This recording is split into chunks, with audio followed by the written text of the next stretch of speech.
Sometimes problem love కాదు. Problem ఏంటి అంటే క్లారిటీ లేకపోవడం.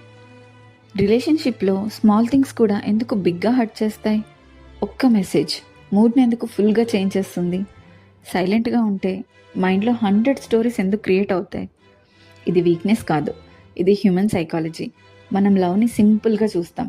కానీ యాక్చువల్లీ అది ఎమోషన్స్, మైండ్‌సెట్, పర్సెప్షన్ ఇలా mixed combination. Over thinking start అవ్వడం సడన్ కాదు. క్లారిటీ మిస్ అవ్వడం వల్ల స్లోగా బిల్డ్ అవుతుంది. సైలెన్స్ అంటే రిజెక్షన్ అనిపిస్తుంది, కానీ సమ్‌టైమ్స్ సైలెన్స్ అంటే స్పేస్ కూడా అవ్వచ్చు. ఇక్కడ మనం ఎమోషన్స్ని ఓవర్ హైప్ చెయ్యం, మనమే వాటిని డీకోడ్ చేస్తాం. Relationships, over thinking, mind set, emotional clarity అన్నీ రియల్గా, సింపుల్గా, హానెస్ట్గా అర్థం చేసుకుంటాం. బికాస్ ఒకసారి నువ్వు క్లారిటీగా చూస్తే యూ స్టాప్ సఫరింగ్ అన్నెసెసరీలీ.